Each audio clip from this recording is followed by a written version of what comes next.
Imagine I offer you a coin flip. Heads, you win $100. Tails, you lose $100. Completely fair, 50-50, same amount either way. Would you take it? Most people say no. And here's what's interesting about that. Mathematically, it's a neutral bet. Expected value is exactly zero. A perfectly rational agent, the kind economists used to assume we all were, should be indifferent. Flip the coin, walk away, no big deal either way, but you're not indifferent. You feel something when you imagine losing that $100, and that feeling is significantly stronger than what you feel imagining winning it. Now what if I change it? Heads you win $200, tails you lose $100. Now the bet is in your favor. You'd make money on average if you played this game 1,000 times, and yet many people still hesitate, still feel the pull of that potential $100 loss dragging against the $200 gain. That asymmetry between how losses feel and how gains feel isn't a quirk. It isn't a personality flaw. It's one of the most fundamental features of human psychology, and it has a name. It's called loss aversion. The core finding is simple. Losses feel roughly twice as powerful as equivalent gains.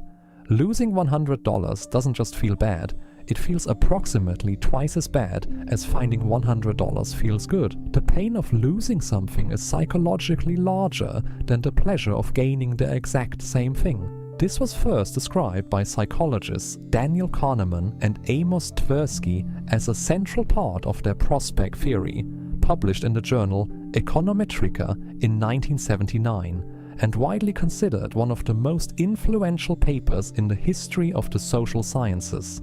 Kahneman later won the Nobel Prize in Economics for this work in 2002.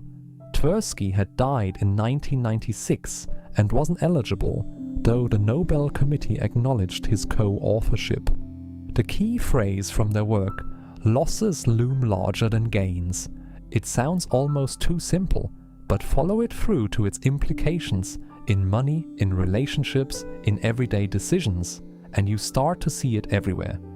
Kahneman and Tversky didn't just theorize about loss aversion, they demonstrated it with a series of elegant experiments. Here's one of the most famous. They presented participants with two scenarios, both mathematically equivalent. Scenario 1, you're given $1,000.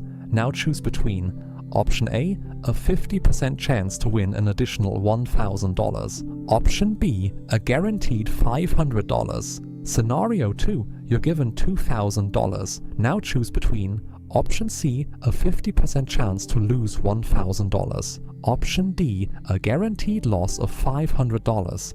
Here's the thing, both scenarios end up at the same place. Option A and option C are equivalent. Option B and option D are equivalent. If you choose B in scenario 1 and D in scenario 2, you end up with $1,500 either way. A rational agent should make the same choice in both scenarios, but that's not what happened. In scenario 1, framed as gains, most people chose option B, the guaranteed $500 extra. They were risk averse with gains, lock in the win. In scenario 2, framed as losses, most people chose option C, the risky gamble, a 50% chance to avoid losing anything at all. Suddenly, they were risk-seeking, willing to gamble to escape a loss. Same math, completely different behavior. The only thing that changed was whether the outcome was framed as a gain or a loss. Later research, including work by Tversky and Kahneman themselves in 1991, and subsequent studies by researchers like Kammerer and colleagues, measured the loss aversion coefficient more precisely, finding it consistently sits between 1.5 and 2.5, with 2.0 as the most widely cited figure. The original 1979 paper inferred this asymmetry from choices. The precise measurement came from decades of follow-up research. Prospect theory's core findings have since been replicated across dozens of countries and cultures, suggesting this isn't a Western quirk, but a feature of human cognition broadly. The brain mechanism behind it is rooted in our evolutionary history. For most of human existence, losses were genuinely more dangerous than gains were beneficial. Losing your food, your shelter, your tribe, those were potentially fatal. Gaining a little extra? Nice, but not critical. The brain learned to weight threats more heavily than opportunities. That was a survival advantage then. It's a cognitive trap now. Loss aversion quietly shapes decisions across almost every domain of life. Investing. This is where loss aversion gets expensive. Investors routinely hold on to losing stocks far longer than they should, because selling means crystallizing the loss, making it real. Meanwhile, they sell winning stocks too early, locking in gains before they can disappear. In a landmark study, researchers Brad Barber and Terence Oden analyzed the actual trading records of thousands of individual investors and found they were 50% more likely to sell a winning stock than a losing one, a pattern now known as the Disposition Effect. The market doesn't care what you paid, but your brain does. Marketing and pricing. Once behavioral economists named and quantified loss aversion, marketers incorporated it systematically into product design and pricing strategy. Every limited time offer, every only 3 left in stock, every don't miss out is engineered around loss aversion. Free trials that auto-renew work because cancelling feels like losing something you already have. Insurance is purchased at actuarially irrational rates because the possibility of loss feels unbearable. Relationships and negotiations. Loss aversion makes us cling to relationships, jobs, and situations past the point where leaving would clearly be better, because leaving means accepting a loss. In negotiations, research shows that people fight harder to avoid conceding something they have than to gain something of equivalent value they don't yet possess. Framing a negotiation as what you stand to lose versus what you stand to gain produces dramatically different responses. Same outcome, different psychological experience. Everyday decisions. You finish a meal you're not enjoying because you paid for it. You sit through a bad meeting because you already drove there. You keep a gym membership you don't use because cancelling feels like admitting the money's gone. Loss aversion underlies all of these and overlaps closely with the sunk cost fallacy we explored in episode 1, They're cousins. Different mechanisms, same emotional fingerprint. Loss aversion is deeply wired, but there are 3 concrete ways to work against it. Technique 1. Reframe from losses to opportunity costs. Instead of asking, what do I stand to lose? Ask, what am I giving up by not acting? This sounds like a trick, and it is, a bit. But it's a trick that works because it shifts the reference point. Keeping a bad investment isn't safe. It's the active choice to forego what that money could be doing elsewhere.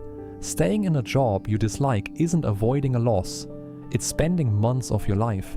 Reframing the status quo as a cost, not a safe harbor, changes the emotional calculus. Technique 2. Predefine your exit criteria before you enter. Loss aversion is most dangerous in the middle of a decision, when you're already invested. The time to set your limits is before you have skin in the game. Before you buy a stock, decide. At what price will I sell if it falls? Before you start a project, decide. At what point do I walk away? Written, pre-committed criteria are significantly harder for loss aversion to override than in-the-moment feelings. Investors who set stop-loss orders in advance hold to them far more consistently than those who try to decide in real time. Technique 3. Zoom out to the long run. Loss aversion is strongest when you evaluate outcomes one at a time. Each individual coin flip feels uncomfortable, but if you zoom out, I'm going to take this kind of bet 100 times over my life. What's the aggregate outcome? The math reasserts itself over the emotion. This is how professional investors and poker players think.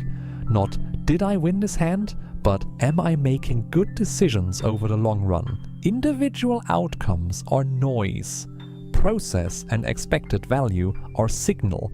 Loss aversion kept our ancestors alive. It's not a bug, it's an ancient feature running on modern hardware. The goal isn't to eliminate it. It's to know when it's helping you and when it's costing you something you didn't mean to pay. Losses loom larger than gains. That's not a personality flaw. That's not a weakness. That's just how the human brain was built, tuned over millions of years to avoid threats more urgently than it pursues opportunities. But knowing that changes things. The next time you feel an irrational pull to hold on, to avoid, to not act, you'll at least know what's driving it.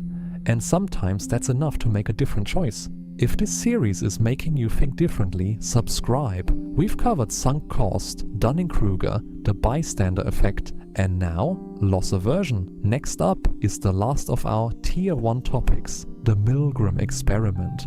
Why ordinary people under the right circumstances will do things they never thought themselves capable of. It's the darkest one yet. See you there!